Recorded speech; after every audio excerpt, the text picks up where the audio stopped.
Hello friends, आज की ताज़ा खबरों में आप सभी का स्वागत है। झारखंड की तमाम छोटी बड़ी खबर इस वीडियो में देखने को मिलेगी। सबसे पहले बड़ी खबर, कोरोना की तीसरी लहर की आशंका अब न के बराबर है। एक बड़ी खबर की कोरोना का कहर झेल रहे देश के लोगों के लिए राहत भरी खबर है। कानपुर ITI के वरिष्ठ वैज्ञानिक प्रोफेसर मनिंदर अग्रवाल ने दावा किया है कि संक्रमण की तीसरी लहर की आशंका अब न के बराबर है।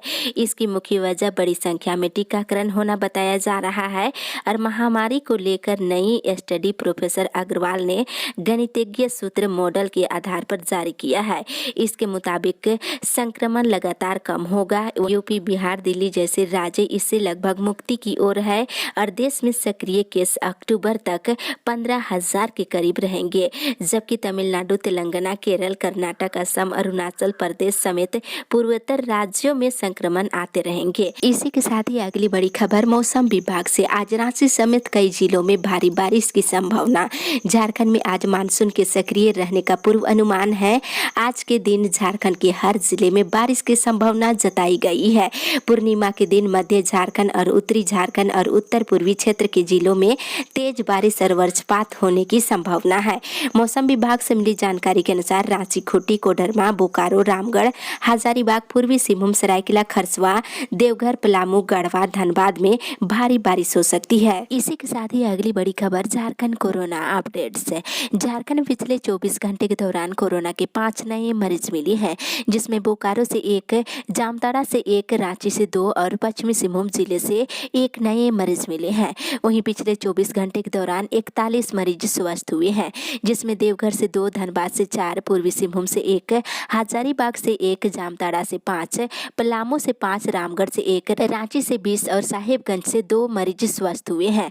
वहीं राज्य में एक्टिव केस की संख्या घट करके 177 हो गई है, जिसमें देवघर में 4, धनबाद में 15, दुमका में 1, पूर्वी सिंहभूम में 12, गिरिडीह में 2, गोड्डा में 3, गुमला में 1, हजारीबाग में 2, जामताड़ा में 15, खूंटी में 14, कोडरमा में 2, लातेहार में 1, लोहरदगा में 13, पाकुड़ में 1, पलामू में 5, रामगढ़ में 6, रांची में 103, साहेबगंज में 6, सरायकेला में 5 और पश्चिमी सिंहभूम जिले में 2 एक्टिव केस है। इसी के साथ ही अगली बड़ी खबर, कंपार्टमेंटल परीक्षा के लिए प्रवेश पत्र मिलना शुरू। CBSE की 10वीं और 12वीं की कंपार्टमेंटल परीक्षा के लिए प्रवेश पत्र यानी एडमिट कार्ड मिलना शुरू हो गया है। CBSE ने अपने पोर्टल पर प्रवेश पत्र अपलोड कर दिया है। विद्यार्थी इसे पोर्टल से डाउनलोड कर सकते हैं। कंपार्टमेंटल परीक्षा 25 अगस्त से शुरू होने जा रही है। इसके लिए रांची के करीब 30 स्कूलों में केंद्र बनाए गए हैं, जिसमें लगभग 1000 से अधिक विद्यार्थी शामिल होंगे। वहीं दूसरी ओर DSP-MU में कट ऑफ 80% से अधिक। DSP-MU में स्नातक के अकादमिक सत्र 2021 से 24 में नामांकन के लिए इतिहास और राजनीतिक विज्ञान ऑनर्स का पहला कट ऑफ मेरिट लिस्ट जारी कर दी गई है, जिसमें 80% से ऊपर गया है। वहीं भूगोल शास्त्र ऑनर्स का कट ऑफ मेरिट श्रेणी में 70% है। पहले कट ऑफ के आधार पर नामांकन 28 अगस्त तक लिया जा सकता है। इसी के साथ ही अगली बड़ी खबर, दिल्ली से रांची एयरपोर्ट पर उतरे 5 संक्रमित फरार। एक बड़ी खबर कि दिल्ली से रांची एयरपोर्ट पर उतरे यात्रियों ने शुक्रवार को कोविड जांच के लिए नमूना दिया। ट्रूनेट जांच में जैसे ही पता चला कि 5 यात्री कोरोना पॉजिटिव है, वे फरार हो गए हैं। इन्होंने मोबाइल नंबर भी बंद कर दिया है। अब इनकी तलाश की जा रही है। ये यात्री विस्तारा एयरलाइन से यहाँ आए थे। इनमें 2 रांची के हिनू और कोकर के रहने वाले हैं। वहीं गुमला और भागलपुर के साथ ही हजारीबाग से क्रमशः एक यात्री है। इसी के साथ ही अगली बड़ी खबर, झारखंड को एक्सपोर्ट हब बनाने में जुटी सरकार। औद्योगिकरण को बढ़ावा देने की झारखंड सरकार की मुहिम से राज्य में निर्यात की गतिविधियों को बढ़ावा मिलेगा। इस दिशा में पर्याप्त आधारभूत संरचना तैयार करने की दिशा में राज्य सरकार ने प्रयास तेज कर दिए हैं। कोशिश है कि राज्य को एक्सपोर्ट हब के तौर पर विकसित करने की है। वहीं रांची एयरपोर्ट के कार्गो कॉम्प्लेक्स से फल, फूल और सब्जियों को निर्यात किया जाएगा। इसके अलावा जमशेदपुर में इंग्लैंड कंटेनर डिपो का विस्तार होगा। इसमें भारतीय रेलवे और केंद्रीय उत्पाद और कस्टम विभाग की मदद ली जाएगी। निर्यात से संबंधित उत्पादकों को तैयार करने वाली औद्योगिक इकाइयों को आवश्यक सेवा और जन उपयोगी सेवा के दायरे में लाया जाएगा। इसी के साथ ही अगली बड़ी खबर, देवघर एम्स में OPD का उद्घाटन कल। केंद्रीय स्वास्थ्य मंत्रालय ने एम्स देवघर में OPD के उद्घाटन की तिथि तय कर दी है। मंगलवार को सुबह के 10 बजे केंद्रीय स्वास्थ्य मंत्री मनसुख मंडाविया ने दिल्ली से इसका वर्चुअल उद्घाटन करेंगे। केंद्रीय मंत्रालय ने इसकी सूचना मुख्यमंत्री हेमंत सोरेन को दी है। वहीं देवघर एम्स के उद्घाटन होने के साथ ही ओपीडी के शुरू होते ही संथाल, परगना और कोयलांचल के साथ साथ बिहार के लोगों को स्वास्थ्य सुविधा सस्ती में मिलेगी। इसी के साथ ही अगली बड़ी खबर, 89 मॉडल स्कूलों में नियुक्त होंगे अंग्रेजी माध्यम के 979 शिक्षक। राज्य में राष्ट्रीय माध्यमिक शिक्षा अभियान के तहत खोले गए 89 मॉडल स्कूलों में पहली बार अस्थायी शिक्षकों की नियुक्ति की जा रही है। स्कूली शिक्षा और साक्षरता विभाग के द्वारा इन स्कूलों में शिक्षकों की नियुक्ति के लिए नियुक्ति नियमावली को अंतिम रूप देने की कवायद की जा रही है। इन स्कूलों में कुल 979 स्नातकोत्तर प्रशिक्षित शिक्षकों की नियुक्ति की जाएगी। वहीं दूसरी ओर शिक्षक नियुक्ति से पहले हो जेटेट की परीक्षा। बता दें, गोमिया विधायक डॉक्टर लंबोदर महतो ने राज्य के शिक्षा मंत्री जगन्नाथ महतो से आगामी प्राथमिक और माध्यमिक स्कूल शिक्षक बहाली से पहले झारखंड शिक्षक पात्रता परीक्षा 2021 का आयोजन करने का आग्रह किए हैं। उन्होंने शिक्षा मंत्री को इस बात से अवगत कराया है कि वर्ष 2016 के बाद झारखंड में जेटेट की परीक्षा का आयोजन नहीं हो सका है। शिक्षा के अधिकार अधिनियम के तहत प्रत्येक वर्ष जेटेट का आयोजन होना जरूरी है। वहीं दूसरी ओर शिक्षक बहाली शुरू करने की मांग को लेकर 28 अगस्त से आमरण अनशन। झारखंड में जेटेट पास अभ्यर्थी 20 अगस्त के गूगल मीटिंग में सभी की सहमति से निर्णय लिया है कि 28 अगस्त से रांची के मोराबादी मैदान में आमरण अनशन किया जाएगा। सभी अभ्यर्थियों को इस आमरण अनशन में भाग लेने का अनुरोध किया गया है। अभ्यर्थियों की उपस्थिति 100% रहेगी तो जल्द ही शिक्षकों की बहाली राज्य में शुरू होगी। अभ्यर्थियों के द्वारा 28 अगस्त से मोराबादी मैदान में आमरण अनशन शिक्षक बहाली प्रक्रिया शुरू करने को लेकर के किया जाएगा। इसी के साथ ही अगली बड़ी खबर, हिंदी, भोजपुरी और मैथिली को क्षेत्रीय भाषाओं में किया जाए शामिल। लोक जनशक्ति पार्टी ने मुख्यमंत्री हेमंत सोरेन को पत्र लिख करके लगातार नई नियोजन नीति में संशोधन का सुझाव देते हुए इसमें हिंदी, भोजपुरी और मैथिली भाषाओं को क्षेत्रीय भाषाओं में शामिल करने का आग्रह किए हैं। लोजपा के प्रदेश प्रवक्ता उमेश तिवारी ने मुख्यमंत्री को प्रेषित पत्र में इस पक्ष में तर्क भी दिए हैं। कहा है कि नई नियोजन नीति में किए गए प्रावधान से झारखंड के लाखों बच्चों का भविष्य अंधकारमय हो जाएगा। दूसरी ओर शिक्षा विभाग की लापरवाही से 2 लाख विद्यार्थी छात्रवृत्ति से वंचित।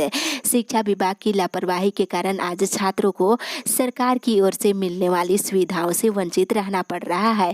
सरकारी योजनाओं का लाभ विद्यार्थियों को समय पर नहीं मिल रहा है। रांची जिला के अंतर्गत 2 लाख विद्यार्थी ऐसे हैं जिन्हें कल्याण विभाग की ओर से छात्रवृत्ति दी जानी है। ये सभी प्री मैट्रिक वर्तमान सत्र के विद्यार्थी हैं जिन्हें छात्रवृत्ति कक्षा 1 से लेकर कक्षा 10 तक देना है। कल्याण विभाग की ओर से बार बार छात्रों की सूची विभाग से मांगे जाने के बावजूद नहीं उपलब्ध कराने से विद्यार्थियों को योजनाओं का लाभ नहीं मिल रहा है, जिसके कारण छात्रों के खाते में अब तक छात्रवृत्ति की राशि नहीं पहुंच सकी है। इसी के साथ ही अगली बड़ी खबर, महिला कोच में पुरुष बैठे दिखे तो तत्काल होगी कार्रवाई। रांची से लोहरदगा के लिए 4 ट्रेनों का परिचालन किया जाता है।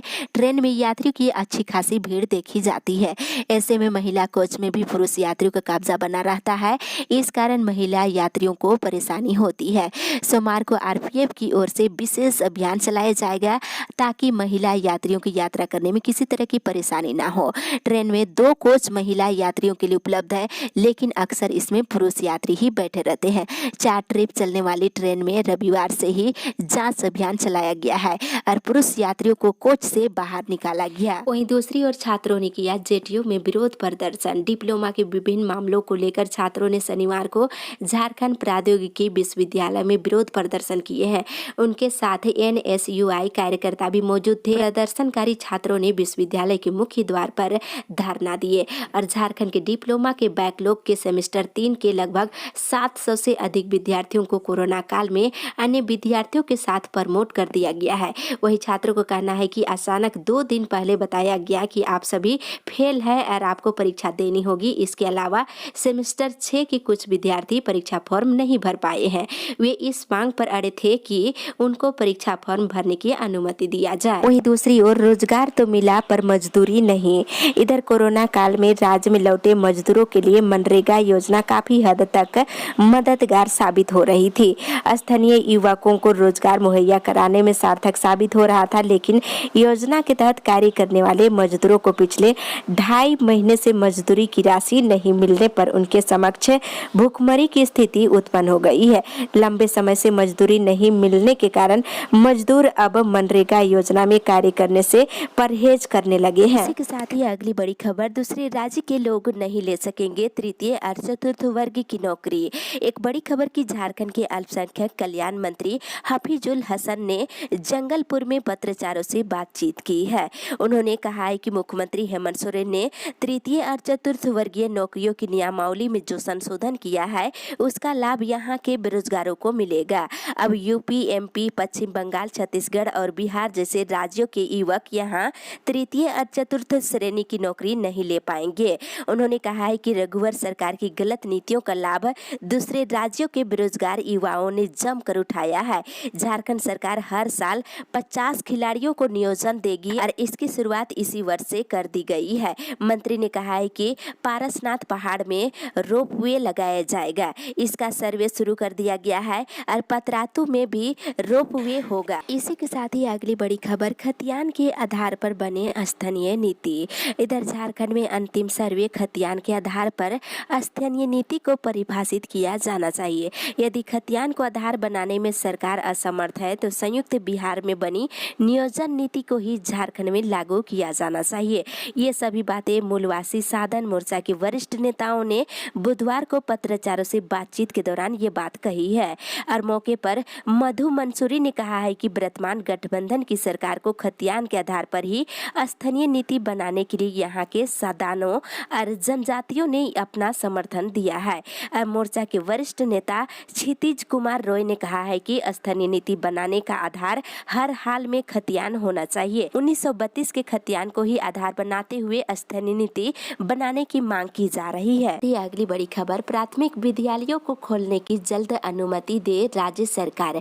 एक बड़ी खबर की प्राथमिक विद्यालय को खोलने के लिए झारखंड प्राइवेट स्कूल एसोसिएशन ने जोर दिया है।